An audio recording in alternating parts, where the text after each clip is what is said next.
Good morning, everyone.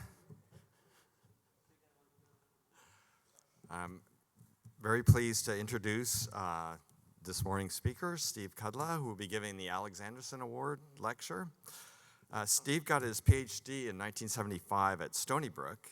Then he went to the Institute for Advanced Study for a year before then taking a permanent position at Maryland. He was named a Sloan Fellow in 1981. He got the Max Planck Research Award in the year 2000, gave an ICM invited address in 2002, and then moved to Toronto in 2006, where he's a Canada Research Chair. He won the Jeffrey Williams Prize from the CMS in 2009, and then just a couple days ago got the Alexanderson Award along with his co-authors Jan Brunier, Ben Howard, Michael Rappaport, and Tunghai Yang for their work that was completed in an AIM square. And the title of the paper and of the talk is Modularity of Generating Series of Divisors on Unitary Shimura Varieties. So please welcome Steve.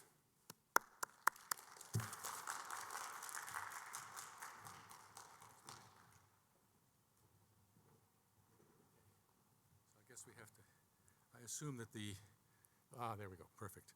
So thanks very much for coming, and it's a great pleasure to give this talk and also a great honor to get this award. I guess I could just say that the AIM Square program was really essential for getting this work done, and it was a great format to be able to work in such an intense way and several times. It was really essential to get this project finished. So as it says here, our main result is proof of the modularity of certain generating series for whose coefficients are classes in arithmetic Chow groups of cycles, certain arithmetic cycles on orthogonal or unitary Shimura varieties, and actually on the integral models. But anyway, this is a lot of technical terms in this title, and in this lecture I hope to give a non-technical overview of it, although I suspect my audience is more technical than was expected, but that's okay. Anyway, so I'll also try to explain at the end what one can do with these things, or at least say a few words about that. So the papers in question are these two, Modularity of Generating Series, etc., and they are 2 chapters out of 3 of an Asterisk volume, number 421.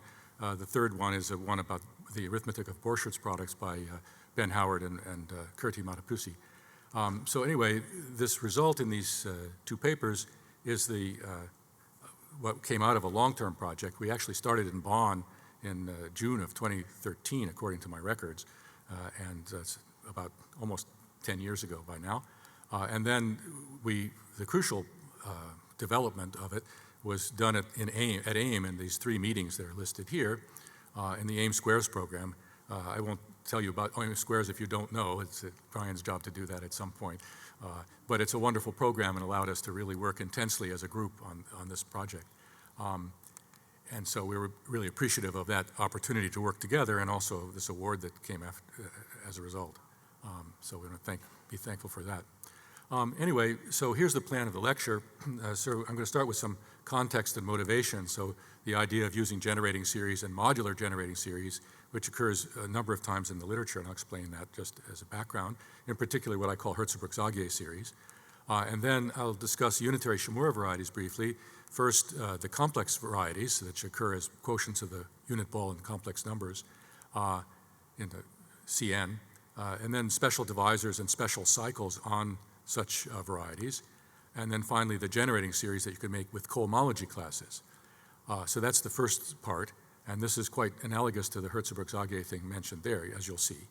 And then I'll go on and discuss unitary Shimura varieties too, which means the integral models. In other words, these are models over spec of the ring of integers of an imaginary quadratic field, so they're much more delicate objects, and they are special divisors there. And then what one would do is to take the images of these things in Chow groups. I'll explain this as we go along. And then the idea is you make a generating series, which has been motivated by the discussion you've seen here already. And we want to prove that the resulting thing is a modular form. So I'll sketch how it is that one accomplishes that, just a sketch. And then finally, I'll try to say what it is, why we think of these things as arithmetic theta functions, and some word or two about applications of these things. So now just some silly background, of course, but everybody knows that generating series is a good thing to do. If you have a series of numbers and you want to understand what their structure is, you definitely are tempted to make a generating series out of them. And of course, there's a famous one that every elementary school student knows, probably, these days, and that is this one. It's pretty easy to this is a famous generating series.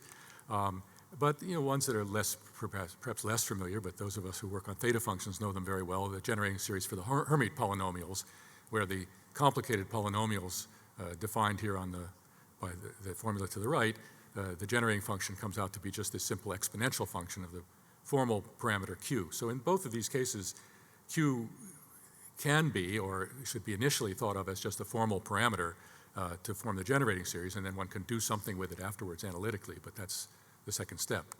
But now modular generating series arise in number theory, of course, as in many ways, but in particular, they're one of the ways that you get them is as theta functions when you form classical theta series.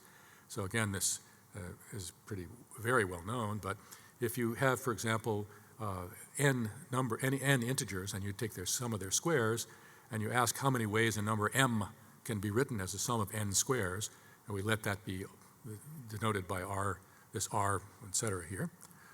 I guess I can actually point. Maybe I can point, or maybe I have to keep going here. Right. Yeah, so you can write that in this way. Then if you form a generating series for this guy, you get, again, with just a formal parameter q, we can denote that by theta, tau, L, and so on. And the point about here now is that we've taken the parameter q, which is just a formal parameter, and when you form a generating series in the algebraic way, you write that as e to the 2 pi I tau, where tau is in the upper half plane. And then this series is nicely convergent because the number of sum of squares doesn't grow very fast, and so this gives you a convergent series in q, and it defines a holomorphic function on the upper half plane. And it's now a function of tau, which is u plus iv in the upper half plane. But the miraculous thing about these things is that they're actually modular forms. And so we can do this, of course, for any lattice which has a quadratic form on it, which is z-valued. And you can form the analogous generating series like this. And it has the modularity property, that is to say, the following symmetry. If you apply a Mobius transformation with an integer Mobius transformation to the argument, then you get a multiple where the c tau plus d to the n over 2 is telling you that the weight of the modular form is n over 2, and there might be a character in front. And also it may not be that you get this for everything in SL2Z, but you may need to put some congruence conditions on A, B, C, and D in order to have this transformation law. But in any case, this is what it's meant by a modular form of weight n over 2 and character chi. And this is just a consequence of Poisson summation, so you can go home and prove it as an exercise, if you like, in your favorite example. And so the weight comes out of the usual self-duality of the Gaussian and some change of variables. Okay, so that's a typical way in which modular generating series arise. So you've made a generating series, and it turns out to be a modular form. And now, what are some consequences of that? These are all, again, this is an extremely classical construction. So it's the space of all such modular forms, in other words, functions which transform in this way for some fixed gamma, and so on, chi is fixed, et cetera, et cetera. The space of all such modular forms is finite dimensional, and so that means there are lots of relations among such functions, and in particular, if you have a bunch of theta functions or even a theta function sitting in there, it might be related to other functions in there, and that would give you some information about these representation numbers. And so one of the most famous examples, which everybody sees in their first course in modular forms, is you take the E8 lattice, where it's eight tuples of integers or half integers with the property that the sum is even, depending on, so this says that's a nice lattice in R8 with quadratic form, the usual Euclidean quadratic form on R8, that's the quadratic form. And then you can make the corresponding lattice theta function in the style that I just discussed. And now the weight is the dimension over 2, which is in this case 4. And it turns out that this group is so nice that it actually is modular for all of SL2Z. And the truth is that the space of modular forms of this weight for SL2Z is just one-dimensional. And it's spanned by an explicitly constructed modular form, namely the Eisenstein series, called E4. which is formed by the sum over gamma mod gamma infinity, the c tau plus d to the minus 4. You can imagine that the transformation law of weight 4 almost immediately comes out of that sum when you change variables. But now the point is that the Fourier expansion, or the Q expansion of that thing, is easy to write down, and it's on the right here. So it's 1 plus 240 sigma 3. So sigma 3 here is just the sum of the cubes of the divisor of the number m, okay? And so you see that by identifying the theta function with this guy, they have to be proportional, and the constant term is 1 for both of them, so there's no scalar between the two. You get these beautiful identities, classical identities, for the number of ways of writing a number m as a norm from this E8 lattice. Okay, this is a famous formula. So that's the kind of thing that modularity gets you. You have lots of structure in the space of modular forms.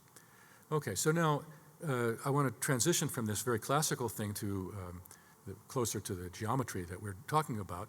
So in 1976, Hertzebruch and Zagier wrote a beautiful paper in which they considered a generating series for cohomology classes on a Hilbert modular surface. So I'm not going to describe the surface here because we'll have a unitary group analog of it in a moment. So I won't describe the Hilbert modular case at this moment. But suffice it to say that S is attached to some real quadratic field. It's gotten by taking 2 copies of the upper half plane and modding out by some SL2 of the integers of the real quadratic field. And so it's a beautiful surface. And on that surface are a bunch of curves, which Hertzebruch and Zagier call T sub m, or T of m. And so you can form, naturally, they're cohomology classes. These are curves on complex curves on a complex surface. So the cohomology classes give you classes in H2 of that surface. I'm sloughing over the issue that it's not compact and you have to compactify, blah, blah. There's some details that I'm definitely not mentioning here. But anyway, you can make, and then you're tempted to make a generating series out of these things. Now, for these cohomology classes. And so what Hertzebruch and Zagier showed when they made this generating series is that this guy turns out to be a modular form of weight 2 valued in H2 of the Hilbert modular surface, which is just a finite dimensional vector space. And so there's only one other thing that one should mention here, and that is that m equals 0 has to be treated specially. And we'll see that that persists as a phenomena. But in any case, it turns out that in hindsight, you can view this itself as a kind of theta series. But it's what I would call a geometric theta series, in the sense that the coefficients are now not just you're not just counting lattice vectors, but you're actually keeping track of cohomology classes on some surface. Right? So this is the kind of thing that you form.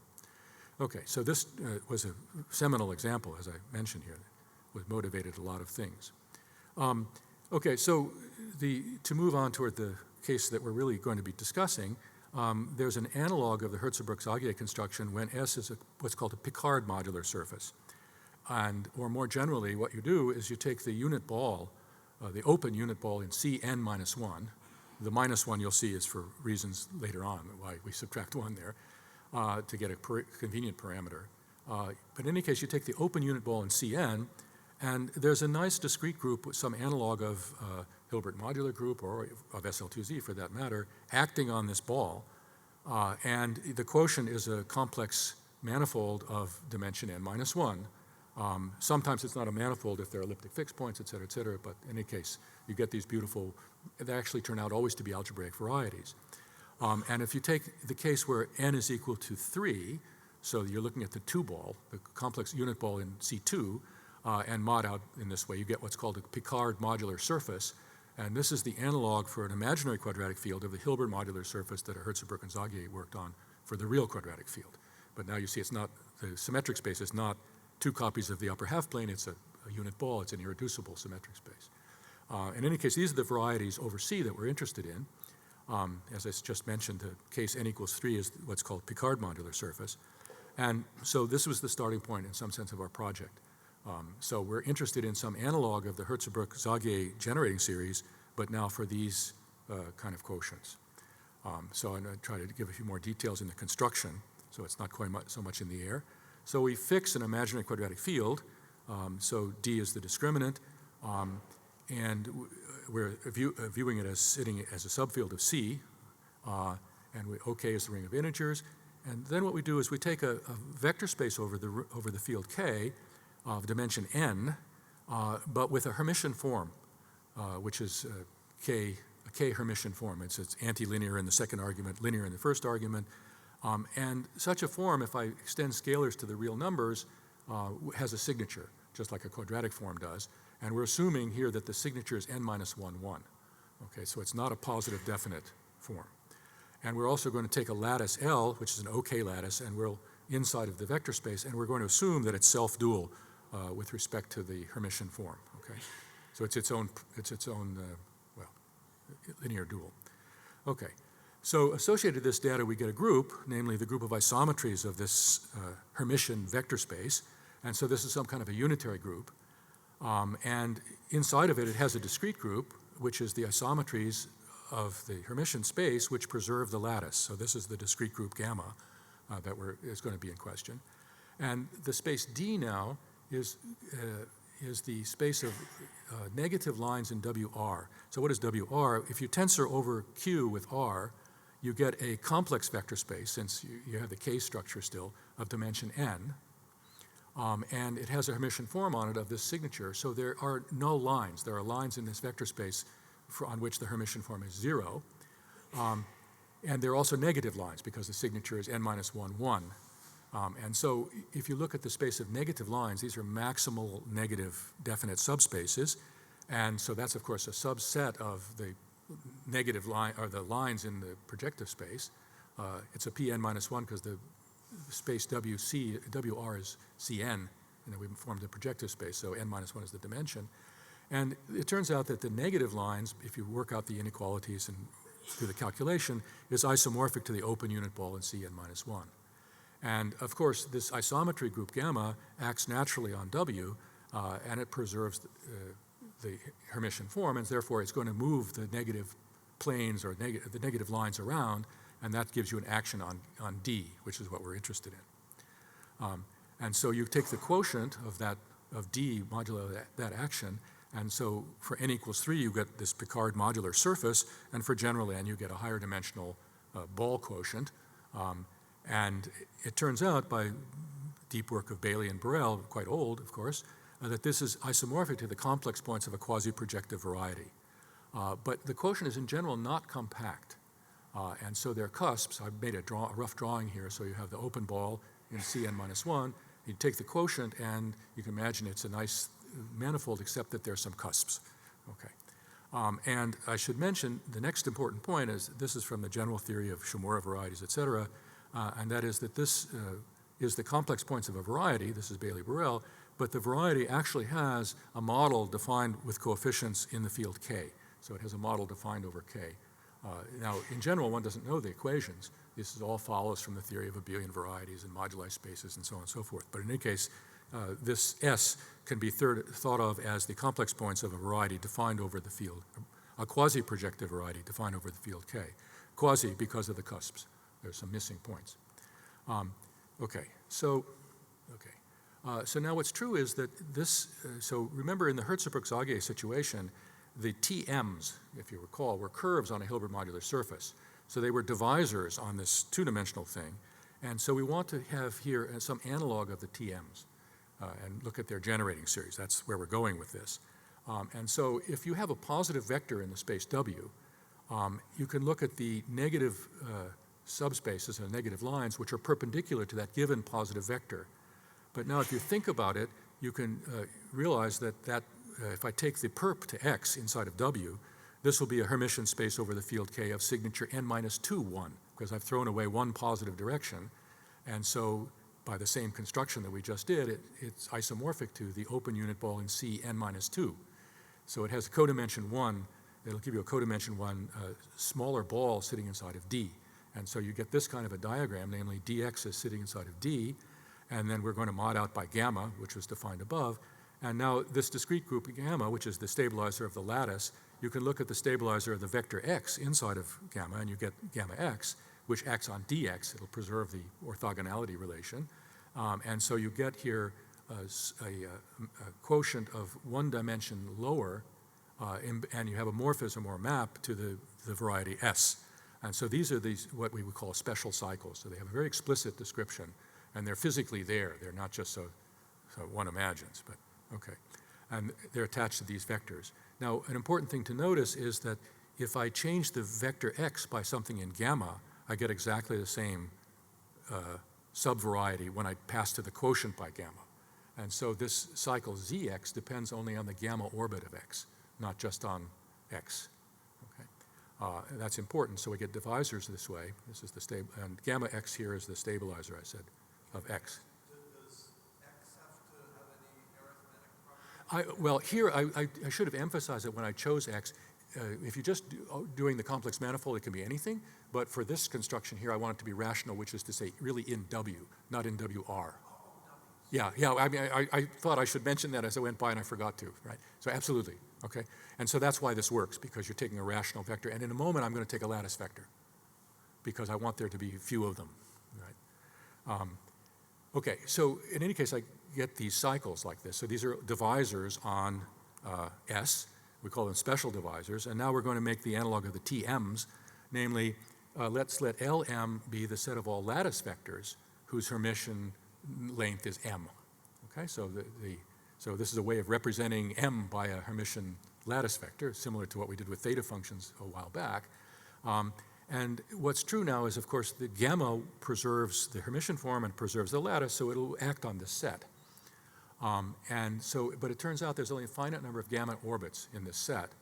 And so that means that since these divisors depend only on the gamma orbit, we can actually form a sum like this, depending only on m, and of course on the lattice, which we fixed in the outset, where we take the representatives for the different gamma orbits and take the sum of the zx's. Now again, you can think of this in the sense of algebraic geometry as a divisor, et cetera, okay? So this is the analog of the Herzberg-Zagiers TMs. And so it's very tempting to just try to make a generating function out of these things by just putting them in front of q to the m. But of course, this is nonsense because the coefficient is a cycle on some variety, and it doesn't make exact sense to sum them up multiplied by q to the m. And so the issue now is that you would like to have a home for these coefficients. So the most natural thing to do would be to take their cohomology classes. In other words, you want to just say, well, this is a divisor, and so it should give you in something in H2 of the variety S, and so you could put the bracket around it, which means I've taken cohomology class, and now this makes sense because I'm taking a sum valued in this H2, at least formally. It's a formal power series in Q. The only problem is that in general, there were these cusps, and so in fact, when I take H2, I have to be careful because this is not a compact manifold at the moment, and so you need to compactify. So I'm just going to mention something about this because it's pretty and not because it's so, I mean, it's important for our final thing. If this series I'm writing down here doesn't make sense if you don't compactify, so let's compactify. So let me just say a word about what that looks like because it's pretty and it may be not familiar to everybody. So it turns out that the cusps of this quotient correspond to the gamma orbits of the isotropic lines. And here, notice WQ, right, the rational isotropic lines. And so it turns out there'll be a finite number of cusps, just like for the upper half, the usual modular curve, indexed by these lines. Now, if I have a rational isotropic line, I can look at its perp. But of course, the perp contains the line because the line is isotropic. It's perp to itself. And so you get a filtration on W, namely 0, L, L perp, and W. And the top and bottom steps are one-dimensional over K. And so similarly for the lattice, you can associate, if we have our fixed lattice L, I don't know if I've changed font here, I think I might have. In any case, what you can do is you can look at L intersect the filtration steps, and in the middle you'd have L intersect little l perp, and you can mod out by L intersect little l, and it turns out that on that space there's a positive definite Hermitian form, which is integer valued, okay?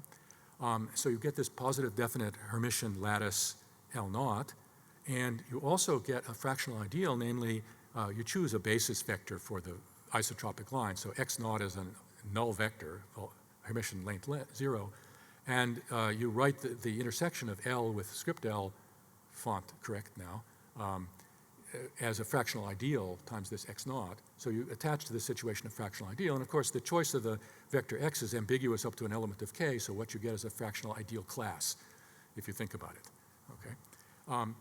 Okay, so the data that comes out of a given line is this, and now the gamma orbits, there's a finite number of gamma orbits, as I mentioned, and it's in bijection with the pairs, the ideal class and the lattice L naught. Okay, I don't want to go into too much more details, but the cute thing now is, remember, I have this quotient, and you can just take the point compactification. So you would have the cusps on the previous drawing filled in with just points. And this variety becomes highly singular at these points. And what you would like is you'd like a nice manifold. You'd like a nice smooth variety. So you blow up, I mean, in the sense of algebraic geometry, you blow up these bad singularities. But what that amounts to doing is very pretty. That's what I wanted to show you. And you see, attached to this isotropic line, which determines a cusp, I have this pair M L naught, and M determines a CM elliptic curve. Namely, I take C modulo M. M is an OK lattice, and so this is a CM elliptic curve. And I can then take that CM elliptic curve and tensor over OK with L naught. Now, if L naught were a free module, I just get a certain number of copies of that elliptic curve, namely n minus 2 of them. Okay? So in any case, it may only be isogenous to e to the n minus 2, but this is an abelian variety of dimension n minus 2. And now the beautiful thing that happens is that when you compactify this guy and you blow up, you end up attaching to each cusp this abelian variety. So you fill in the abelian variety. So you have the surface that you had before, union a bunch of abelian varieties that are built in a way, the whole thing is a smooth manifold. So I think it's quite a pretty description of the way the cusps are here. This data will come up in a minute. Let me check my time. The only thing I have to check, the clock's here, but I don't know what they mean exactly. I see, okay. Okay. So in any case, the compactified thing, which is I'm calling S star now, is this original open quotient together with these elliptic or abelian varieties which are glued in such a way that the whole thing is a smooth, almost, there's some finite group issues and stacky stuff, but basically it's now a complex manifold of dimension n minus 1. And so now it does make sense to take H2 of that guy, and you could define the divisor on it by just taking the old divisor, Zm, on S on the inside, and taking its Zariski closure in this compactified guy. But it turns out that you want to actually modify this a little bit. Now, what we put in when we compactified were these abelian varieties, maybe I'll go back one, of dimension n minus 2. The whole manifold has dimension n minus 1, so these abelian varieties sitting inside there are actually divisors on the S star. And so what you do is you take the original Zm and you modify it slightly by adding on a sum over the different cusps, that's what this sum is, of some multiple of that divisor, cusp divisor. Okay, so these are the modified things. Something analogous actually occurs in Hertzsprung-Zagier, which I didn't mention. I slept over at the time. But anyway, you make this funny combination. Now, of course, notice that it has a rational coefficient, m over n minus 2. We're going to assume that n is bigger than 2 here. And so there's what we call z total of m. So this is this modified cycle. And the mu is interesting. It's just the number of ways that m is represented by this lattice L naught. Remember this positive definite guy.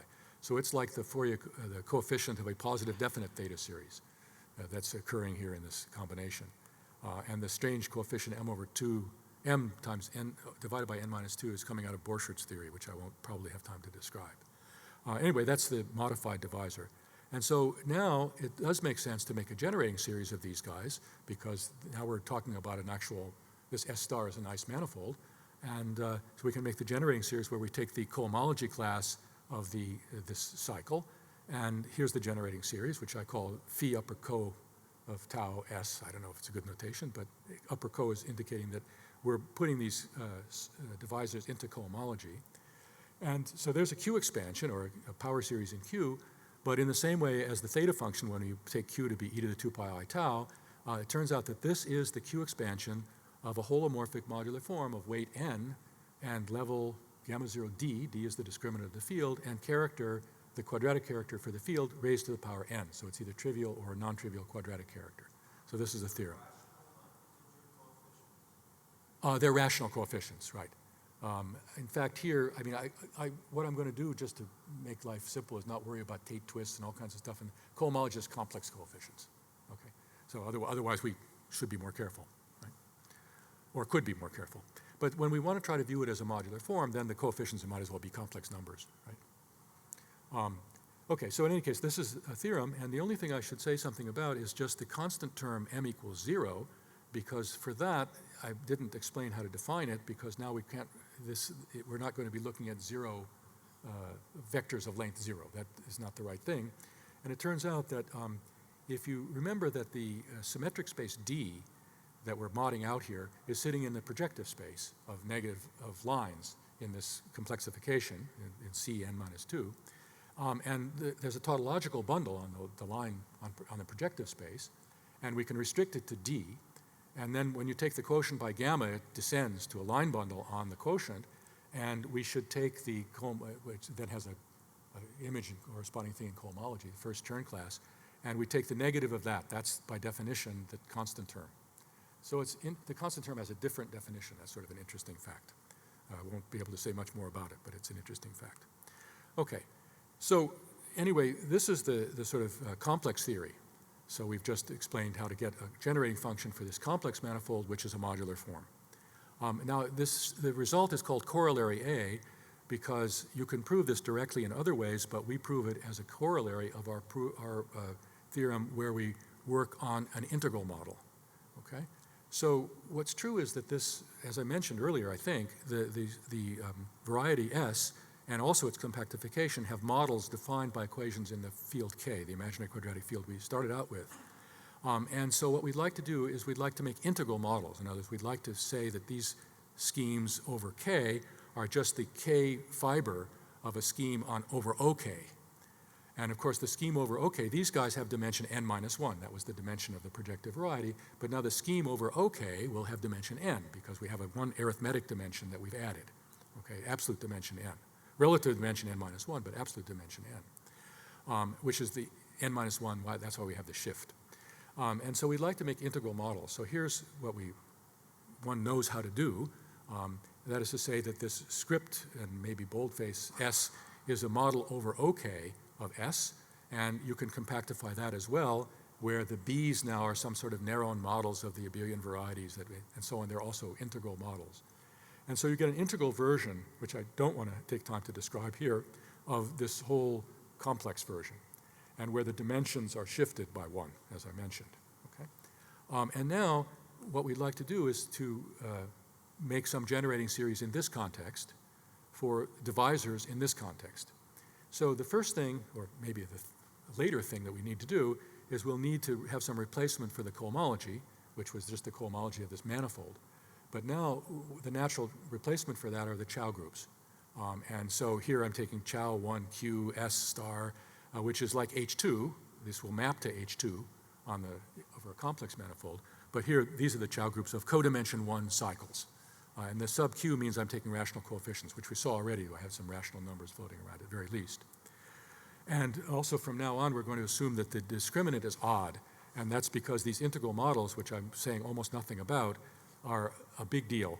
And they're a huge amount of machinery that goes into defining them, which I'm just completely passing over in favor of getting through other aspects. So you can just imagine that there are these integral models. And so now what we're going to be doing is we're going to look at extensions of the cycles to these integral models.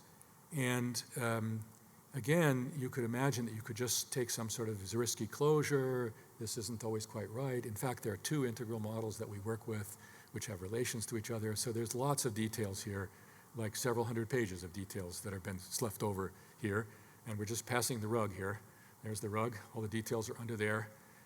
We can say we leave aside the construction of these objects, and you can just imagine that they're integral versions of what we saw before. Okay, so in any case, we can now take, and maybe I should have put a bracket here as well, these integral cycles. So I've sloughed over the definition of an integral analog of the things which I had before. So these are again divisors, but now they're schemes themselves over the OK.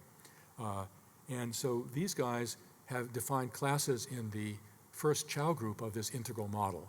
And so I can make a power series, a formal generating series of these guys with Q, once again, as the generating function parameter.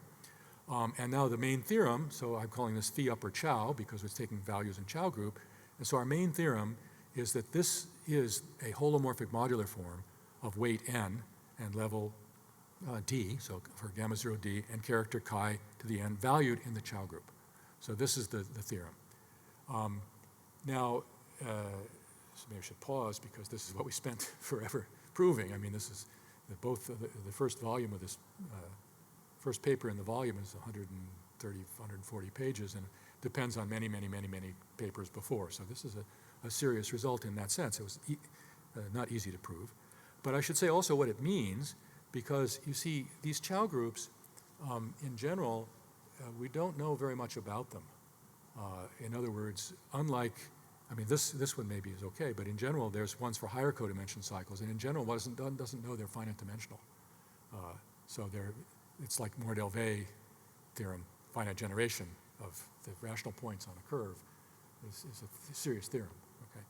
So in any case, what's meant by this theorem, and others like it, is that if you take any linear functional on this space, and here I'm writing Q linear, we're being careful, not careful about the functionals.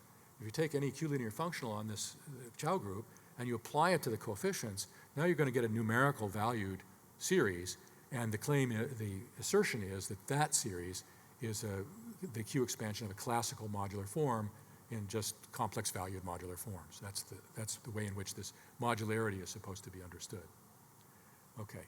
Now, what's true is that this corollary A, where we're taking values in cohomology, is an immediate consequence of this theorem, because there's a map from the Chow group on the integral model, the Chow 1 on the integral model, to the Chow 1 on the complex points. And then from Chow 1 to the complex points, there's a cycle class map which goes to H2. And if you apply that linear functional, well, of course it's vector valued, but if you apply that to the coefficients of this series, you get the generating series we had before. So the modularity of this one gives rise to the modularity of the other one, okay, as a consequence of applying this cycle class map.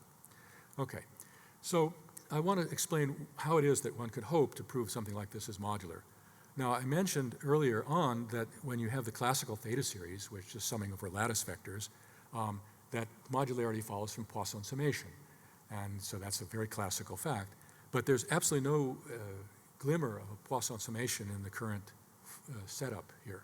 So we have no idea why anything related to Poisson summation exists in this context.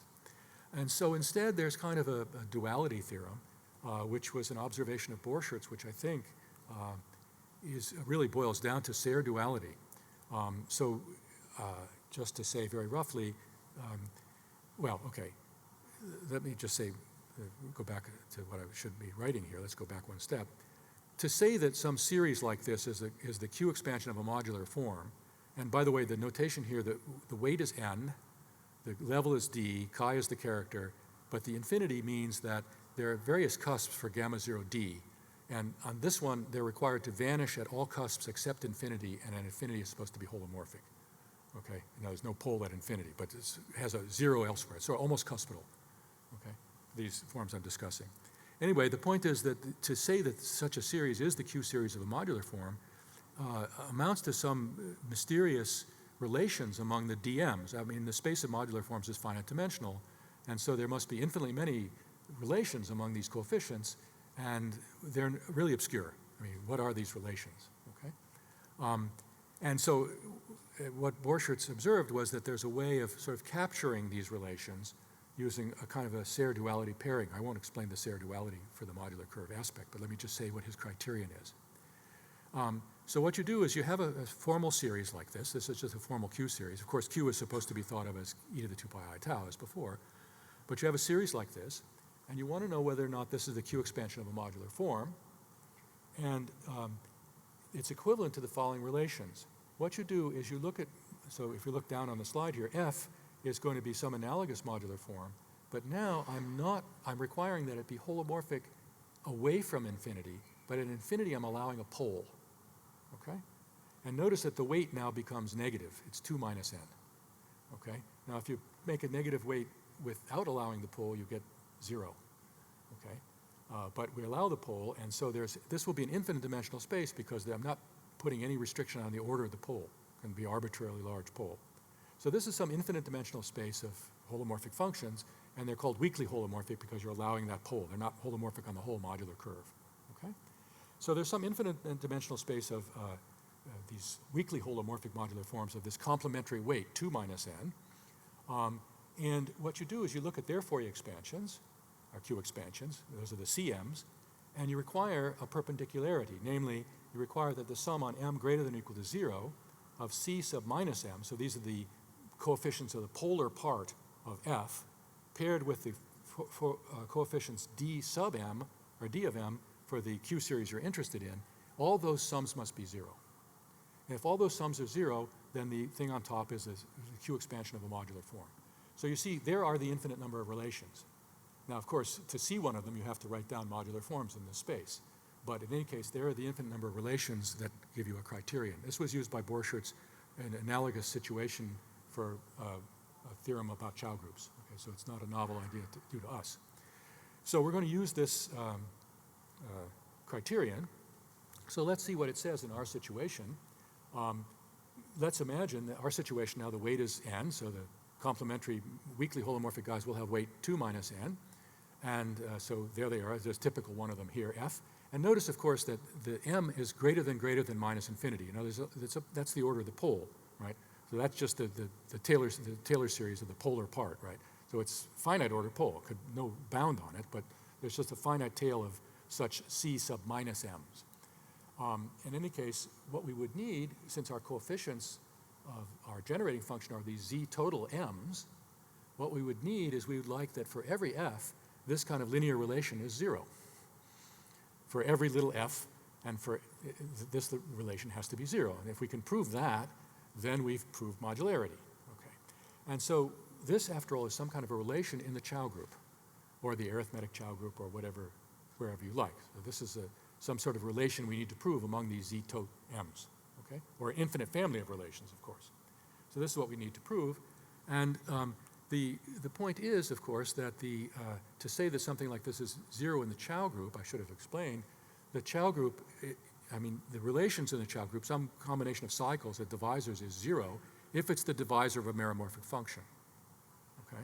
So it's just like the Jacobian of a curve. You take some set of points on a Riemann surface, and if the number of points with integer coefficients, possibly negative, if the sum of the coefficients is 0, then it's the divisor of a function, if and only if it goes to 0 in the Jacobian, and the Jacobian is the analog of the Chow group. So here, something is 0 in the Chow group if it's the divisor, if this corresponding combination is the divisor of a function.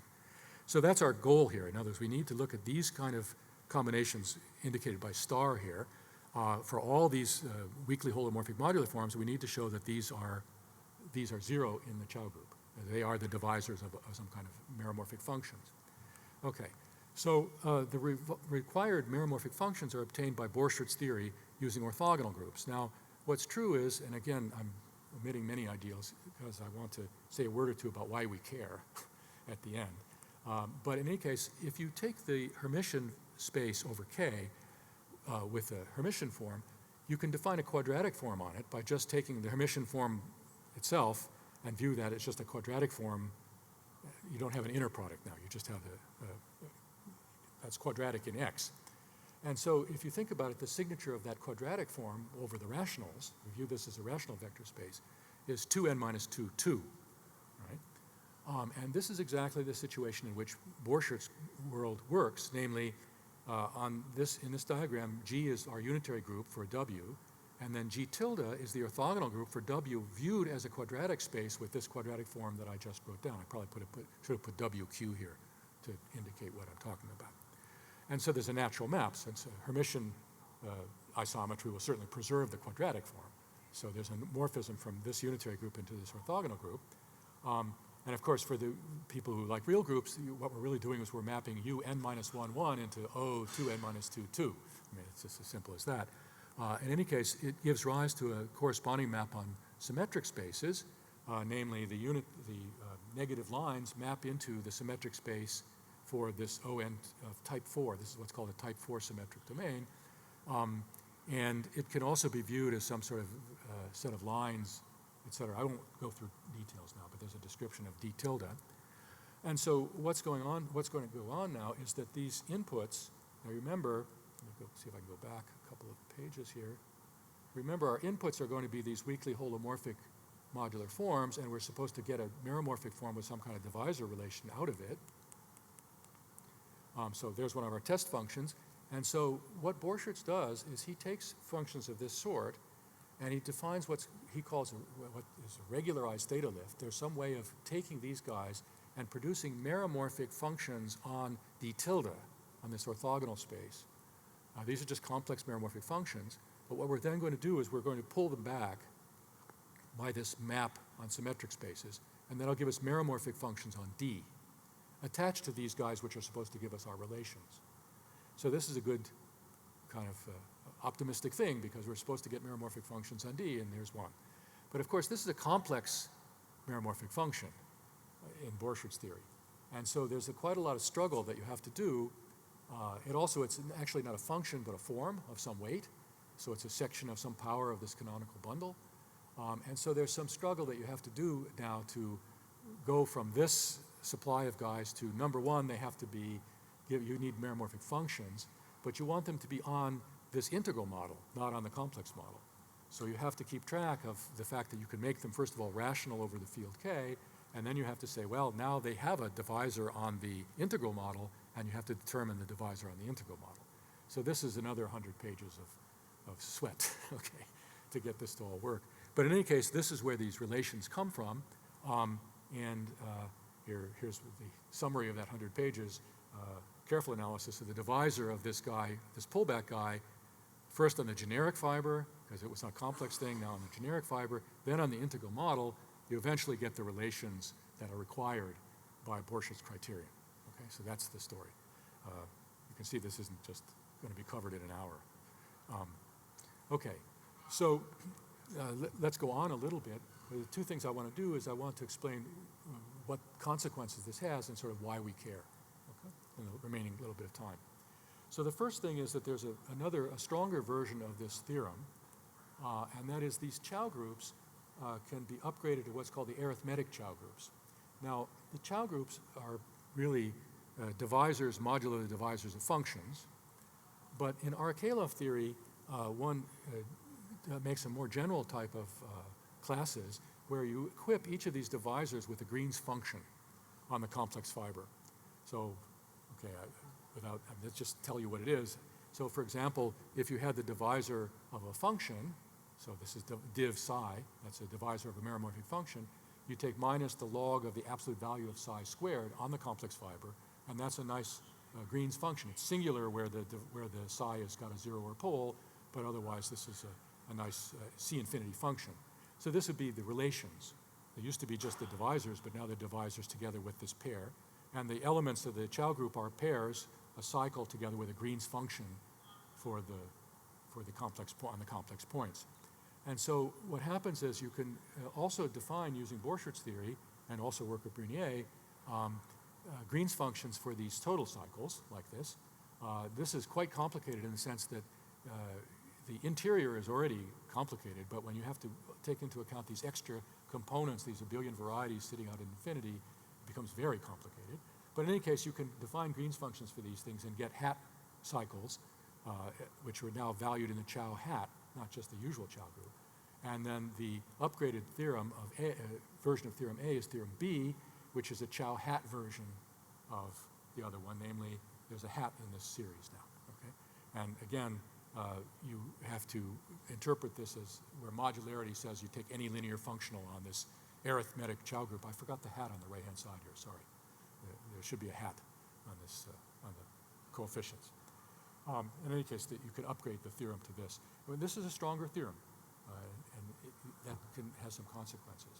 Okay, so as it says here, rather than trying to describe how you get from these things, I've explained what the criterion is going to be, and you have to somehow pass from that criterion to defining the relations that are going to be needed. And okay, you do that. And again, this is the rug. So let me just say some of the consequences and why we care about this whole business. So first of all, we have this modularity. So we're having this subspace of this Chow group. Here I did remember the hat. So we have the subspace of the Chow group where I have these hat cycles. And I can look at the subspace spanned by the coefficients. And the modularity implies that that's a finite dimensional subspace, and its dimension is bounded by the dimension of the space of modular forms. Okay? This is an easy exercise because of the fact that the Fourier coefficients determine the form, and relations among Fourier coefficients. If some relation is 0, the form must be 0, and then you can parlay that quite quickly to this statement here. So it turns out that inside of these Chow groups, which are not finite dimensional, the span of these classes is actually finite dimensional. That's a nice corollary of the modularity. So we could call that subspace something special. We didn't in the book, I just did it for this lecture. But so this is the subspace spanned by these special cycles. It's some finite dimensional subspace of this Chow group. So, of course, we'd like to know when this is non-zero, because of course some wag in the back could have said, why isn't this just 0? It's a good question, actually. It's always a good question. So anyway, before we, hello? Okay, so the point is now that why isn't this 0? But let's first do something else, and then we'll come back to that question. So we can view this as a kind of theta function. In other words, we can integrate against it. It's a modular form. So if you start with a Cuss form like this, you can take the Peterson inner product of that Cuss form against this generating series, okay, which is written down here. And that gives you a map from the space of Cuss forms to the Chow group, and in fact lying inside of the special space. So there's a map like this. And so now the idea is that to any cuspidal automorphic form, Sn here, like this, you can produce classes by taking the arithmetic theta lift, this integral, against the kernel, and you get some class in this special space. Okay. Now what turns out to be interesting is that on this special space, there are various linear functionals I can apply to these classes, and those, when in certain specific cases, turn out to be given by the central derivatives of L functions. Okay? So this is a Gros-Saugier type of a situation, it turns out. That's what's pretty here. So, so I have these theta hat of G's, so these were defined by this arithmetic theta hat lift from a G in this cuspidal space here. And I'm going to apply various linear functionals. So here's how you get linear functionals on here. So if you have a curve embedded in this guy, so this is an arithmetic curve. On the generic fiber, this would be like a CM point on your Shimura variety. But now integrally, that would be a curve, when you make it all one-dimensional higher, a curve on this arithmetic variety. And if you have such a curve, you can have pullbacks on the Chow groups. They're functorial. So what you would get is a map from the Chow group, Chow hat 1 of S, to Chow hat 1 of Y. But Chow hat 1 of Y has a degree map to C. So this is really, we're now in the top degree for the Chow groups of this curve. And so you can apply the degree map. So if you compose that or restrict that functional to the special subspace, you could ask what happens when I plug in one of these theta hat of G's. And the next theorem explains that. And I don't think I'm going to have time to explain all the data here, but there's some decomposition of the lattice. I mean, well, okay, so here what I'm doing actually is I'm defining a way of making such a curve Y. So maybe I should say what I'm doing here. Okay, so you see, we're interested in getting these linear functionals and getting them non-zero, right? Because we would like the space to be non-zero. And so the point is that I would like a supply of these curves, okay? And so now what you can do is you can take a decomposition of your lattice L, this was the original lattice we used to define the Shimura variety, into a positive definite and a negative definite orthogonal decomposition. Say both are unimodular. Just, this is often possible, okay? So that's the L0 and the lambda. And now what happens then is that you get a map from the on the unitary groups like this, and it turns out that they're integral models in Shimura varieties. In any case, you get in this way a curve, okay? And if you take that particular curve and you take a theta hat of a modular form, so an arithmetic theta lift, and evaluate it in this way along that curve, this is this degree map, you get the number of complex points on that curve times a derivative of a Rankin-Selberg L function at its center of symmetry, where this particular Rankin-Selberg L function is attached to G and this lattice lambda, positive definite lattice that I chose a moment, or used in defining the curve. And so you get a Rankin-Selberg thing. This thing has an odd functional equation, so 0 is the center of symmetry. It's odd, so it vanishes there. and it's the derivative of that guy which interpolates whether or not this functional is 0 on this arithmetic theta lift.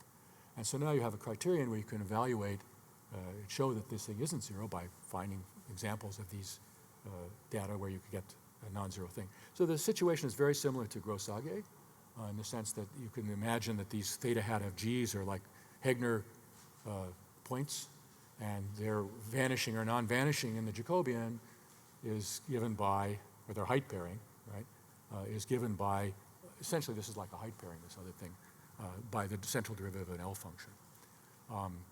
Okay, so as I said here, it's some analog of the Gros-Sage formula. So there are these, of course, this setup that I'm describing here is based on the existence in the modularity, this arithmetic theta lift. You need the modularity to just define it. And you can see that it leads to this. There are a number of other such analogous linear functionals that you can make where you similarly get central derivatives of L function, of Rankin-Selberg L functions. So somehow these arithmetic theta lifts, the non-vanishing, is controlled by central derivatives of certain Rankin-Selberg L functions. There are many more applications of these modularity things. They get cases of the Kolmez conjecture by instructions which I'm not going to discuss at all. Wei Zhang has some theory of the arithmetic fundamental lemma. He's using the relative trace formula to prove arithmetic Gross-Prasad, again, Gross-Prasad type results. And involved in that is a kind of a fundamental lemma. And he has a proof of that fundamental lemma using the modularity, our modularity theorem, and so on. So there are many, many other applications of these modular generating functions. And of course, one can imagine cycles of higher codimension, which I haven't mentioned at all, where we know very little and would like to know a lot more about what happens. There are plenty of cycles of higher codimension, which we don't understand at all. And that's where we're aiming in terms of future research. So we want to emphasize our gratitude for AIM, which allowed us to do this project in a way, and also for the Alexanderson Award. So, thank you.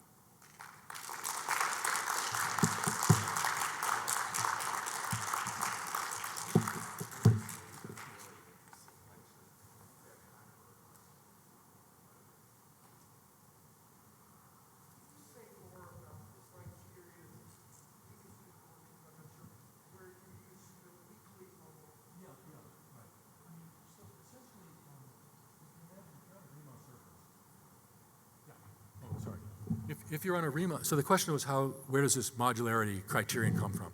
And essentially, it's the duality. You can imagine you're on a Riemann surface and you have a finite number of points like the cusp, for example, okay? And you give yourself, say, a power series expansion, let's say at all the different cusps.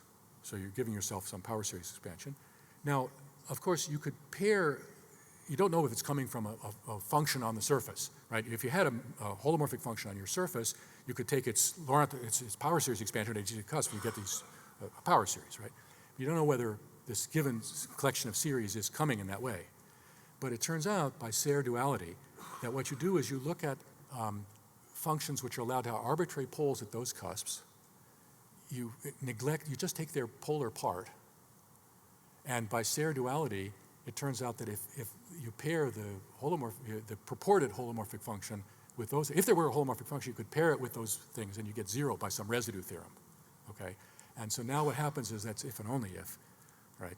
And so essentially what the weakly holomorphic guys are this sort of meromorphic function on your Riemann surface allowed to have poles at these various points, and then your given little expansions are going to be the expansions of an honest to goodness function, provided it's perp to all those from the point of view of residues. That's the explanation. Yes? Yeah, on the stuff you did, Hertzberg Zagier, and stuff you did with John Wilson, you didn't have version portion of this ideas yet. No. How do you do modularity there? Okay, there it's actually interesting because there it really is Poisson summation. Okay, so what you do is this. You see, what John and I did is we wrote down a theta function valued in the de Rham complex of the variety. Okay, so they're going to be Schwartz functions like the Gaussian or whatever.